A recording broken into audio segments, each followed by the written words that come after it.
Welcome back to Precalc Conversations with Bambi, Juaquin, and Sebi. This episode is sponsored by Prize Picks. Alright, so why don't we just cut right to the chase? We're here to discuss arguably the most polarizing question in sports. Who is the greatest player in NBA history? You have the new guy, LeBron, most points of all time. 20 years of dominance. You have Jordan, changed the game.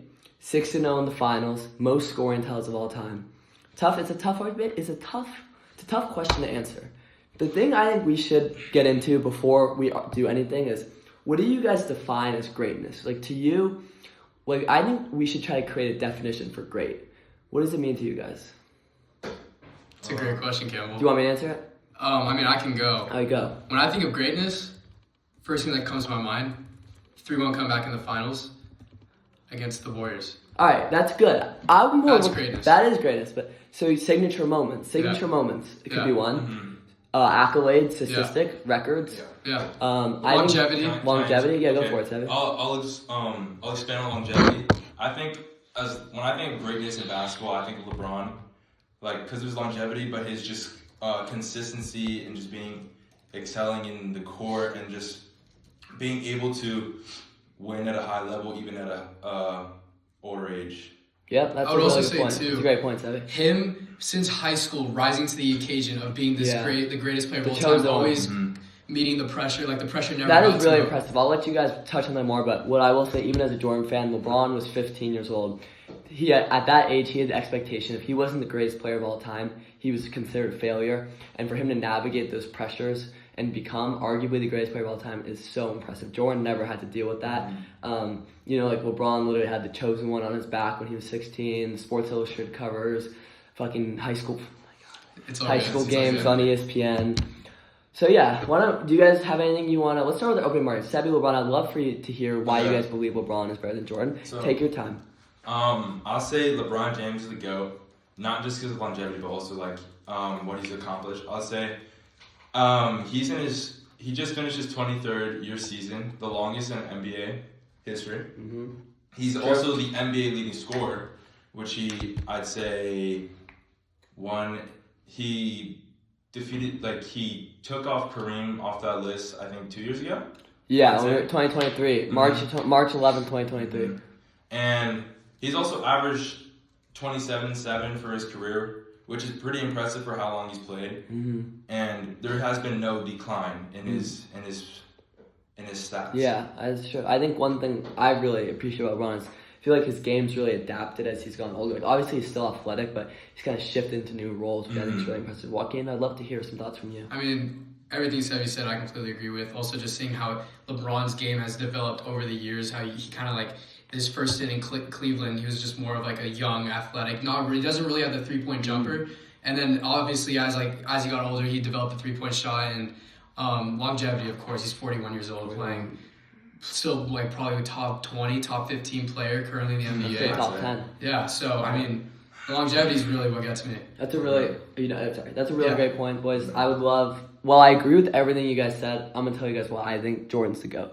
So for one, I think if I'm trying to argue that Jordan has the longevity of LeBron, that would be impossible. Obviously, LeBron's done it for a longer time. What I'm here to argue is at Jordan's peak, he was much better. Jordan's stats mean more. When Jordan played in the East, you had Bird, you had Thomas, you had Chuck before he went to the Suns. It was really hard to get out of the East.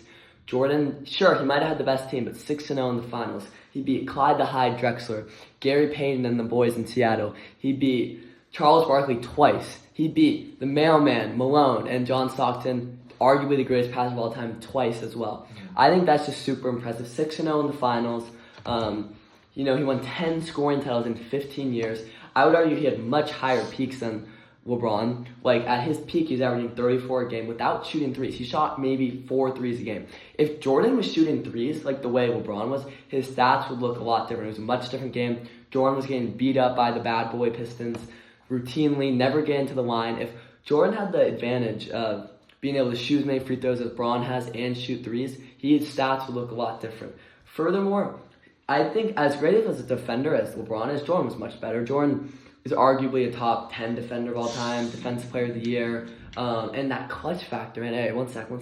That clutch factor, that shot, we all know which one. It was not a push-off against the Jazz. He hit that shot against the Cleveland in the second round of the, I believe it was 1989 semifinals. Great shot. He just, when the going was tough, he could get you a bucket. With LeBron, there's been so many moments where it was, they needed a bucket, he would pass the ball. 2020 finals, Game 5, bubble. Lakers are up, Game 4. Maybe Game 4 or Game 5, but they're down by 2, right? You're thinking, with like 30 seconds left, you're thinking LeBron needs a 3 to win the game. You know what he does? He passes to Danny Green. Danny Red, I call him, because that shit was way off. He bricked it so much. LeBron does not want the moment. I apologize for the languages. I'm very passionate about this. LeBron does not want the moment. He wants someone else to take a shot. When Jordan would fight through hell on one hand, on one foot, to get to the ball in the hoop, and that's why I think he's the GOAT. All right. Is there any counter arguments you guys would like to say, and then I'll counter argue with you guys. The defensive player that you mentioned was, I mean, I will say Michael Jordan may be a better defensive player. Much better. LeBron, but he did have, I forget what year it was. I think it was his first depoy. It's been said recently, his defensive stats were inflated at home games than he was at away. Some of his steals and blocks were 2 times more than were away. And the referees and the stat keepers were just helping him record steals.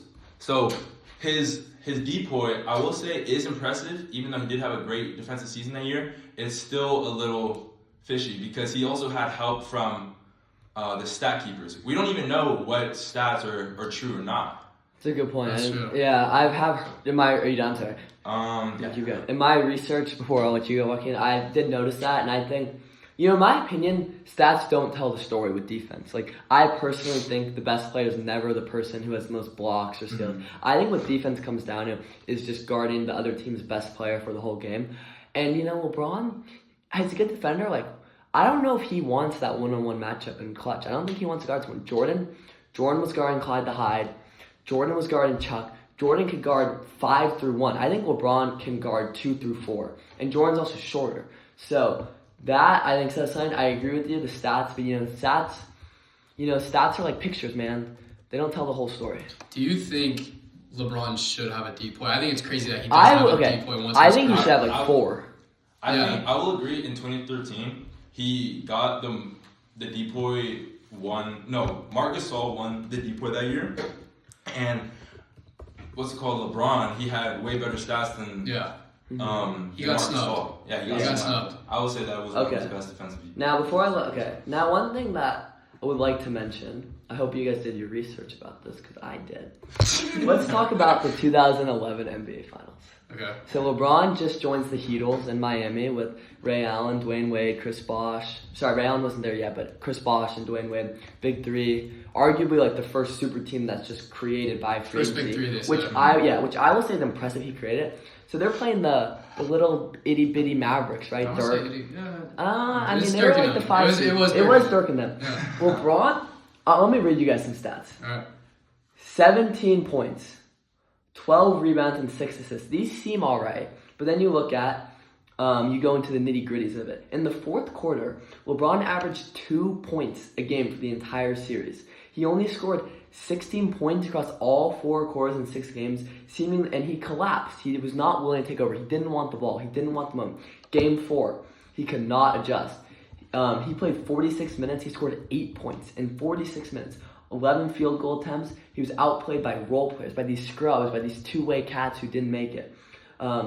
He was contained by Jason Terry. You think Jason Terry is guarding Jordan? Hell no. Jordan is giving Jason Terry 50. I will say there is some pressure because it was his first year in Miami, but that type of collapse and just shameful performance in the finals, Jordan never had. Jordan was 6-0. He rose to every occasion. Okay. Well, I would totally agree that that's one of LeBron's biggest flaws in his career is that 2011 collapse. But I will say too, one series shouldn't outweigh 20 years of greatness. Yeah, I would say LeBron made, the finals, I think from 2011 to 2018, every single year. Is that... Let me verify this. Yeah, you're right. Yeah. And also, I would say this was a learning moment for him. After this, he won 4 championships after 2011. Mm-hmm. He became a more completed player after this series. So, I mean, I understand, yes, it was a pretty embarrassing series for LeBron, but I can't stand it. Okay. it doesn't outweigh the 20 years Do of you guys, greatness. would you guys like to provide any more arguments, or may I go ahead with one more point? That's I got my go points. ahead. Okay, may I say one thing? Let's talk. Funny you mentioned LeBron's 4 rings. Let's talk about them. Let's talk about it. 2020, COVID, Okay. bubble. Everyone had the same. They did have the same circumstances, but nobody respects that ring. 2016, Kyrie hit the shot. It proves my moment. In that moment, when it's a tie game, I know LeBron had the block. LeBron passed the ball to Kyrie. Kyrie hit that shot. LeBron didn't. 2013, he played good. 2012, Ray Allen hit that corner 3. If Ray Allen doesn't hit that 3, there's no ring. And I know that's a dumb argument, like with Jordan. Steve Kerr hit a couple shots. John Paxson had that big game against LA. So it's an unfair argument, but I would argue, as much as LeBron means to his teams, I think his rings don't prove that as much as like years like 2018 where he carried them all the way to the finals but couldn't get it done. I find it interesting that you just kind of skimmed over 2016, the 3-1 comeback. Kyrie hit the shot, pal. It doesn't. Kyrie hit the shot. Comeback. Who hit the That shot? block. 3-1 comeback. That block would have had them. I'm pretty sure in that game both teams were scoreless for I'd say like 2-3 minutes. They could not. Both teams could not find a shot. And without LeBron, I'm pretty sure he beat physics. Like I'm pretty sure it was impossible to get that block. Can I read something? Let me read something. Okay, LeBron stats: 29.7 points per game, 11.3 rebounds per game, 8.9 assists a game, 2.6 steals per game, 2.3 blocks per game. Yeah. Game 5, 41 points. Game 6, 41 points. Game that's 7. Fair. Yeah. Can I triple double. ask you guys one question? What? I think we all agree that shot Kyrie hit was the biggest offense moment of the game. Is that fair? That's fair, right? It was 89, 89. Yeah. I mean, it was Kyrie, that's Kyrie's moment. That's not Braun's moment. Take that to the bank. So we're going to ignore the Game 5, Game 6, 40-point games. That's a great argument. And then he also had a triple-double in Game 7. Yeah. 27, 11, and 11. That's good. I'll give you all that. I'll give you all your flowers. Okay. Can we... Do you want to go to a different... Why don't we go... segment? This kind of segues us into our next podcast. Let's talk about... I would love for you guys to raise like 2 or 3 of, in your guys' opinion, LeBron's biggest signature moments. Feel free to talk about the 3-1. I'd love to hear more about that. Sebi, I'll start with you, and then Joaquin. I want to hear from you. I will say, coming down 3-1 elimination game, that never happened before. LeBron made history in that finals run. And, what? Occupied. What do you... We're recording something. Yeah. Get out of here. Y'all know Larry Bird's to go, right? Please stop. People like that are what's wrong with this world. What was your question? What was your repeat? So I would love if we could just get into a couple, like, what you guys think are the biggest signature moments in Braun's career. Like, let's say some old person doesn't know anything about sports. It's like, give me 5 things why LeBron's good. Like, 5 moments. And I know we'll talk about 3-1. You don't need 5 moments, but like, just I would love to continue talking about 3-1. I'd love to hear from you if there's some moments, some plays in Braun's career that really stick out to you. Well, I mean, the block. The block? The Okay. block is obviously one. I agree. Arguably the greatest I'd play in say history. being the all-time leading scorer. Yeah, that's a good moment. And I will say, in your guys' defense, like, the 3-1 comeback is, like, arguably the greatest sports moment ever, in my opinion. It could be. Yeah. And I also think I would love for you guys to talk about LeBron's 2018 run, if you guys don't mind. Yeah. Because that was so impressive. Like, LeBron, though, killed the Raptors, killed the Pacers. Would love to hear, if you guys need to find some notes, but that run, I think, is arguably his most impressive thing in his career. I'd say, I'm pretty sure in the Boston series, he scored 60 points. I think he was in an elimination game. Yeah, Game 7. Yeah. Or maybe Game 6. Maybe Game 6. Yeah. Mm-hmm. And also, what? I mean, he hit like 3 game winners against Toronto. He won against the will say that too. Pacers. And, yeah, I think that's really impressive. We're talking about 2018. 2018. I will say the amount. He averaged 34. No, I mean, yeah. Yeah, Talking about how he averaged impressive 34 it in is. the playoffs. Yeah. I would love for you. Say it again for the audience. Yeah, LeBron James, he averaged 34 points in the playoffs. Mm-hmm. 9 rebounds, 9 assists. And by the way, people overlook this. He played nearly every single played every minute, yeah. Never. And he I will was say what, the help that he had on the Cavs was non-existent. No help. He had That was a weak team. a very weak team. It was a weak team. He only had like Kevin Love, who was still decent in that time. Yeah. But he also had. I mean, he had good players on paper. Should I pause But- it? No. Let's finish this up. I can pause it and we can just. Okay. But yeah, I'll like mention some. I could be wrong. I think it's one of the only times a team made the NBA Finals with one All-Star. I could be wrong about that. I can't think of one. I can't think of one. There is like Derrick Rose and Dwayne Wade. Yeah, but they were traded, They were horrible. and they weren't even like. I meant players like who made the All-Star like that year. I'm pretty sure. It's You also brought Kendrick Perkins. To the Yeah. finals. Cheerleader. All right, we're gonna. That was part 1 of our episode. So we talked about some signature moments. Next, we're gonna talk about their off-the-court impacts, their legacies, as well as just some final thoughts for this argument. Some really annoying band members are playing their stupid instruments. They sound horrendous, absolutely terrible. Welcome back to Precalc Conversations. This is episode 3. This episode is not sponsored by Prize Picks. We do not condone gambling. But if you were to gamble, I would recommend Caliche. All right, episode 3. We talked to Mr. Cox. Good conversation. We had a good conversation comparing the two players' legacies and signature moments. Now we're going to talk about a couple things. We're going to start by talking about both of their players, their impacts off the courts, what they mean to culture, what they did to help their communities. Then we're going to talk about peak versus longevity. We're going to then get into comparing the two eras of the NBA, and then we're going to wrap up with some final thoughts. So I'll start with you two. So off the court impact, it's tough.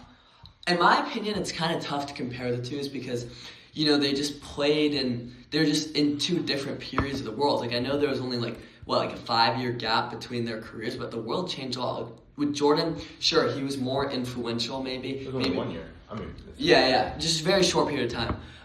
But like for Jordan, you could definitely say he might have been a little more influential. He kind of brought NBA to higher standards. Oh, he definitely did. He brought them to another level. He spread the game internationally. He had the advantage of playing before LeBron. Like maybe if LeBron played before That's true.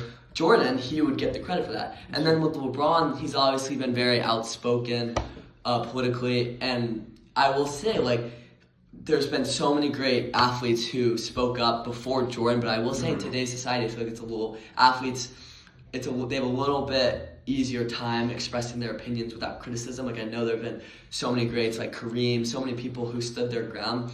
But I will say in today's society, I feel like athletes are encouraged a little bit more to express their political beliefs. So I would love to start with you two, Sebi, Joaquin, either one.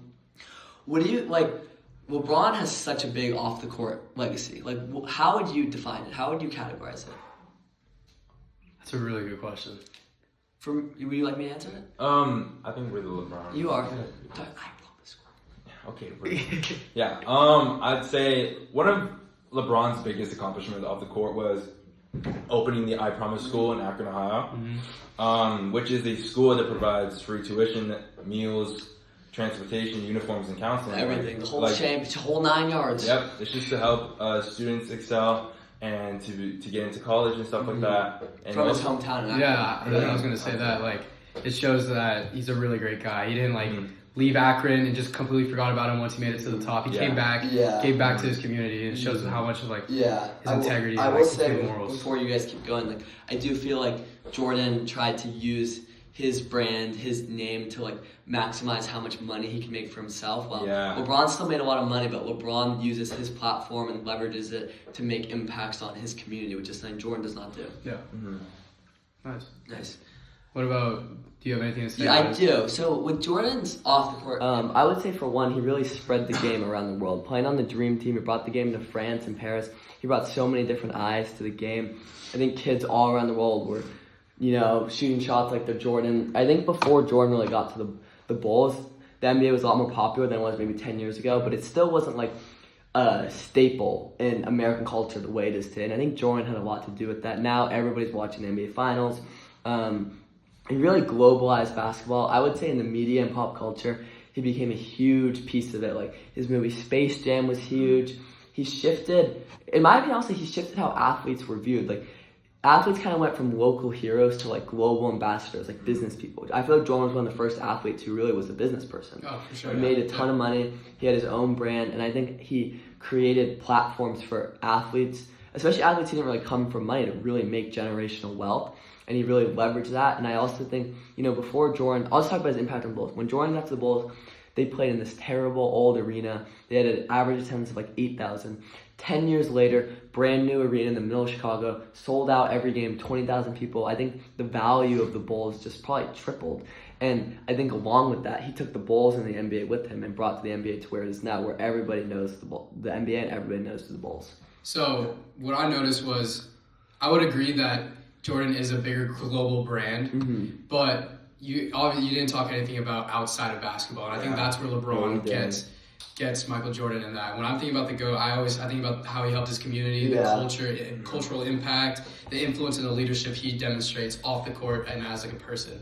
And I don't think Michael Jordan. I will also say, I agree with that. Allen Iverson was also a big bridge between hip hop culture and the NBA, and I'd probably argue that he's probably one of the more, I'd say, more relentless and like fearless players that, other than Jordan, who actually like brought fashion branding to the court itself. Yeah. He did say though, I want to be like Mike. He did say that. Okay. I will say that. Okay. Jordan, but I feel like the impact on the court in basketball kind of blurs between different players, not just Jordan, but I agree. Yeah.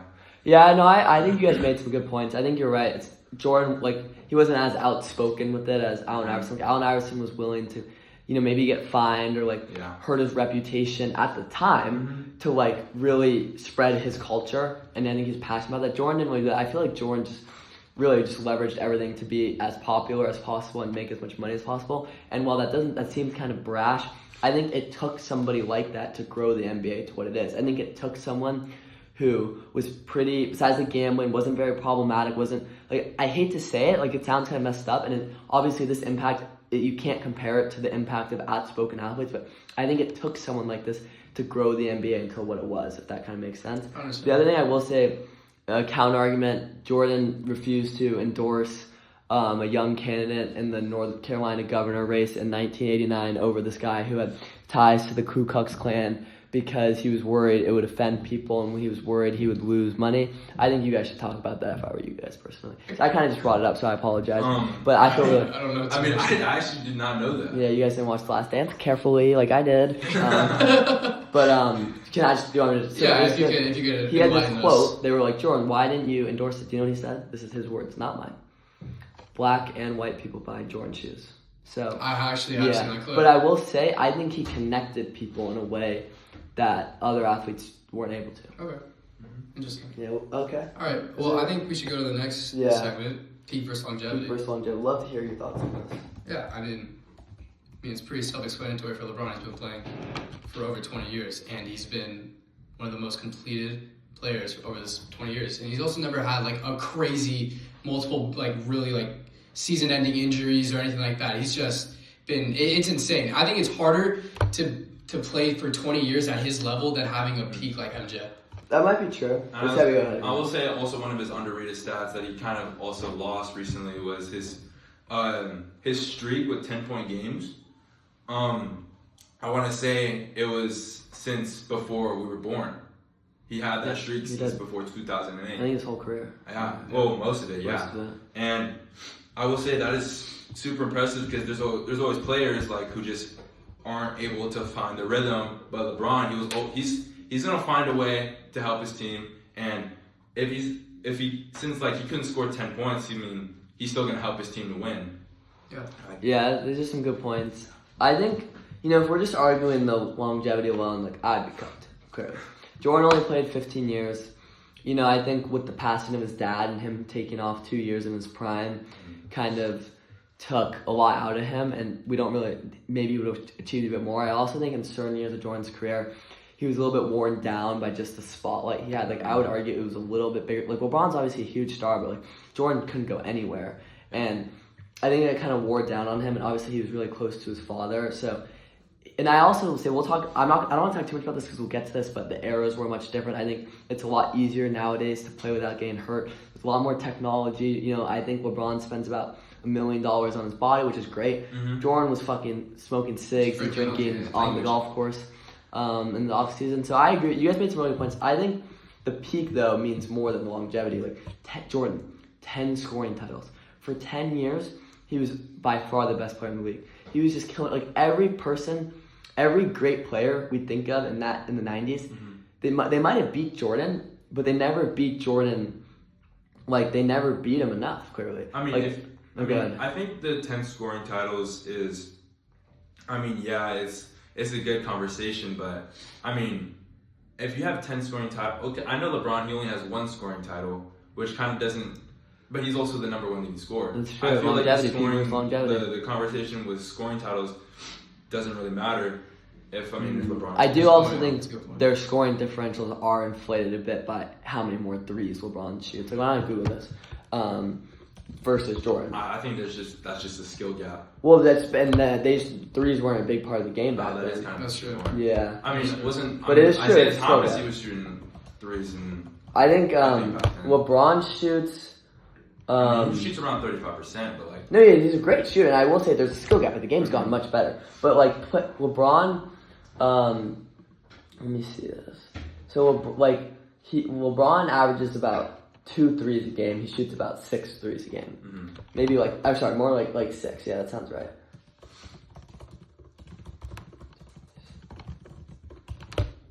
Jordan, Jordan only made 500 threes in his career. I think, let's see how many LeBron made. I think it's 1,000 more. Exactly, that's a lot. And I think, I will say, it's true, there's definitely a skill gap, and I think, even Bird, the amount of threes people are shooting now is just much different. Even the great, Bird, and I think the Warriors kind of changed that. People are shooting threes at a historic rate, and I think, people are shooting threes. We saw Wemby do it 2 nights ago. That shot Wemby hit against the Thunder. If somebody shot that shot in the 90s, they would think he's like an alien. So I think that the game's changed a lot. Don't get me wrong, the game's changed a lot, and I think you do make a good point that part of it's LeBron's obviously more skilled. Yeah. But I think if Jordan worked on his 3-point shooting the way they do now and made that an emphasis of his game, he'd have a lot more points. And I also think LeBron would get fouled way more than Jordan. So I think it's hard to compare their points just because the errors are so different. But I also think, if we look at the great players from the 90s, go ahead. Oh yeah, I was gonna say even though there was a skill gap, and I'm not sure what exact year when the NBA 3-point line was introduced, but I'm pretty sure it was earlier in his career. Yeah, when Jordan played in college, they didn't even have a 3-point line. Yeah. But I will say it's a different game. There is players like Tim Hardaway. He was a great 3-point shooter. Yeah. Reggie Miller, when he was young, he was a great 3-point shooter. Yeah, they're definitely shooters. I don't think. Good point. I'd say Michael Jordan is probably the best mid-range shooter ever, I'd say. But I think even though when the 3-point line is there and he doesn't take you for advantage, he can't score. That's a good point. There's other ways to score, but no, you're right. And I think I agree with you. It shows a skill gap in their players, but I think I'm kind of arguing LeBron, Jordan would have worked on this. Can I read you guys one stat before we move on? Yeah. I want you guys to guess what's the average threes shot a game in today's game. 20 per player. 20. Just team by team. Oh, team. Yeah. I'd say 50. Hold down. I would say 34. 35. Okay. Guess how many threes was the average? Probably 12. Oh wait, let me. I've seen 16. This before. 16. I've So seen it doubled. Before in, Yeah. Jimmy Hyro video. It doubled. Yeah, ball. Yeah. Wrap me up. The great. Watch it when Fight reacts. Yeah. We should get into that in a little bit. I was gonna watch them. Yeah. So that I think is a big difference in their games. Yeah. I think also, we look at some of the great players in the 90s. We talked about Reggie Miller. Mm-hmm. It's tough. Jordan never beat Bird, but he averaged he killed the Celtics. The Bulls weren't good enough. So he played well against Bird. He beat Magic. He beat Kareem. He beat Chuck 5 times. He beat Patrick Irving. Sorry, apologies. He beat Stockton and the Mailman. The Mailman, problematic guy. We won't talk about that. He's the weirdo. Good thing Jordan beat him twice. He beat him. He beat Charles Barkley. Those Suns teams were good. Oh, they were. He beat those Timberwolves teams with Clyde the Hyde. They were pretty good. Bro, people they forget about Clyde the Hyde. Yeah, Clyde the Hyde was nice. Yeah. And he beat Gary Payton and them boys up in Seattle. I think LeBron beat Curry. He only beat Curry once. He went 1-4 against Curry. He only beat Durant once. I think Jordan, his dominance and his peak, he was just dominant. He did beat him twice. Yeah. Or not, what was the second time? 2012 and then 20. It was once. Yeah. I think that shows Jordan's peak more than anything else. He was killing these boys. These boys were scared of him. They called him, this is a quote, they called him Black Jesus. They were scared to say his name. I think LeBron's longevity is obviously there, but I don't know if LeBron is dominating these superstars the way Jordan was, even with better teams. I think, so there's only been 9 teams in NBA history with 4 All-Stars on one team, and LeBron has played 4 of those teams ever, and that was the Warriors dynasty. I'd say he faced great competition. I'm pretty The Spurs dynasty. The Spurs is different. There was I'd say 2 All-Stars that team. 3, bro. Kawhi. Yeah, that's what I'm saying. Yeah, that first guy. And I think he made the finals in 2007 as a 22-year-old, and I think Jordan he first finals appearance was like in his 9th or I'd say 7th season, and LeBron took him only 4 seasons. I'd say LeBron was able to lead a team with like Zydrunas Ilgauskas, who was like he was a scrub. Sebi, I'm taking you over Jonas Gavicius, bro. He fries us. That's a great point, Sebi. Joaquin, I'd love for you to piggyback on that if possible. Well, I mean, like, something that I think you said, like, LeBron James, he's been with on these great teams, and I just, like, find it interesting that when MJ first retired, that Bulls team without Michael Jordan, they won 55 games. Yeah. And I told you all about this. Yeah, Scottie Pippen, he had an MVP level season. Yeah, he did. So, I mean, it shows that it wasn't just that the Bulls team wasn't just MJ. That Bulls team was still amazing without MJ. I will say that's a good point. Can I mention one, like with LeBron? You know, obviously he takes that 2018 team to the finals. Yeah. And then the next year they're a lottery team, and then 2020 they win the finals with LA. Yeah. Next year he gets hurt. I hate Solomon Hill. You know about that. Solomon Hill hurt LeBron. Yeah. That team after he got, I think LeBron played in the finals, I think he played in the playoffs that year. This is the year after they won the ring, but he just wasn't the same. That Lakers team was pretty similar roster to the year before, and they just were nothing with that. And they lost in the first round, maybe second. I also do want to bring up a point. Since you're talking about like comparison with players and stuff like that, in the 90s they expanded with, I want to say 5 teams. Like some of those was like Miami, Timberwolves, Toronto, and since in the NBA you have to add players to those rosters, and it kind of dilutes the league. It makes it easier for good teams to win when they're playing these new teams that have no talent, no chemistry, and even Rodman explained it to himself in an interview, saying that the game is too easy, and these young players aren't that good, and it's hurting the league. That's a good point. That's a really good point. I would say though, that's true. I think for like a period of Jordan's career, there was like 5 or 8 teams that just weren't competitive. But I would argue, in today's game, there's like 5 or 8 teams a year. There's like 5 or 8 teams that are not competitive too. Okay, so maybe let's just do some final thoughts. Yeah. One thing I would love to talk about that I haven't, which is crazy to me, I want to talk about Jordan's series against the Pistons. Okay. I think if LeBron played in these series, he would literally die. He would do something so long. Jordan was getting mugged. Like Conor McGregor left hooks to the face, fucking Charles Oliveira submissions. That guy, let me search up his name. Ilya No, I'm trying to put the Pistons roster. These Pistons, these were bad. They would call them the bad boys. Yeah, they were there. Yeah. For a reason. This guy, John Paxson, man. Oh, man. John Paxson's a scary dude. He used to just kick the S out of Jordan. And these refs didn't protect him. LeBron gets, you blow on him. You blow him. Pause. You blow on him. He gets fouled. He's shooting 2 free throws. I think these series against him, and then he finally comes in and won.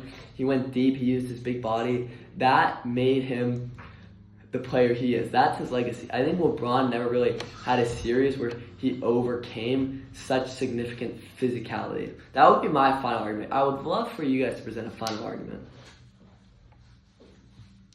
If you guys don't have one, that's all right too. No, that was a great point. Wow.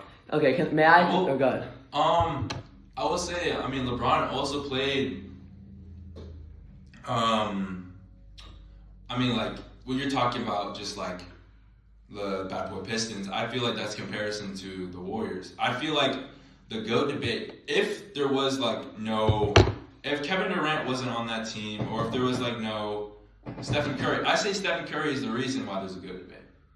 I feel like he couldn't beat him. I feel like he's the reason why there's this Yeah, I mean, one argument I would make though about that is obviously it's so impressive. LeBron's played in 10 finals and he's only won 4. Mm-hmm. Jordan obviously only played in 6. I think when Jordan played in the NBA, the East was, how nowadays the West is so much better than the East. Yeah. I think it was flipped. Yeah, I think back then the East was much better than the West. I think in the 90s, I believe the only team to win from the Western Conference Finals was the Rocket teams with Hakeem the Dream. Yeah. So I think that's one argument I would provide today. I think people talk about Jordan only played in 6 finals, but I think his road to the finals was really hard, and I think But once he got there, he was good. And I think LeBron, obviously, he beat some. I don't think he was ever really that worried about the East, and I think, but I will say, being a one-man show is still very impressive. Yeah. He's very attractive. Okay. I will say the rings, the rings debate doesn't really. It doesn't. Yeah. It doesn't kind of. I feel like that one's not a good conversation, because if you want to talk about players that just went undefeated in the NBA, like Michael Jordan, I'd say John Havlicek. He won 8. He went 8-0, and also Bill Russell. Oh Bill Russell. I don't know how much rings. 11. Yeah. 11. He's won a couple. I'd say rings is just. It's a team sport at the end of the day. It's a team sport. Yeah. I could give my closing argument. Yeah, let me say one thing. Okay. Rings are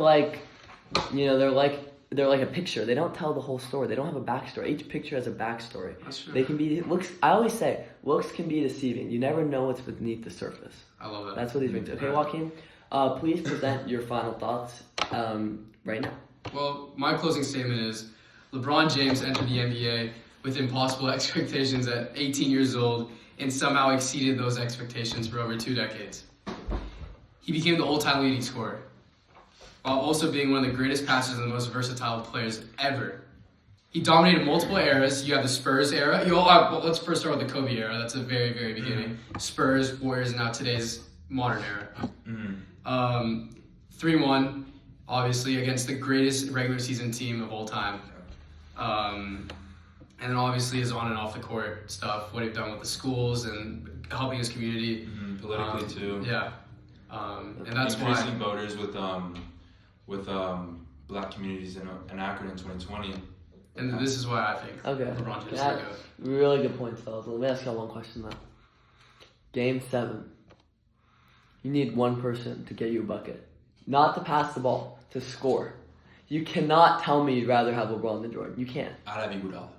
All right, did I say? The thing about Iguodala is he's chopped. No, let me stop. We're done. No, would you guys want LeBron or Jordan? No, I'd rather have LeBron. MJ. I'd rather have MJ. I'd say clutch factor. Right, there's no one like MJ. I think honestly, out of all any players, it's MJ. It's either between. This wraps up Precalc conclusions. I just want to say I had a really good time recording this. My final takeaway from this would be about how greatness, it can be subjective. We all value different things in sports more, and I think my biggest takeaway from the argument is Jordan was better at his peak. LeBron has the longevity. That's, I think, a good way to put the bow on the tie. We'll see you guys in class. Thank you for listening. Please. All right, that's good. All right.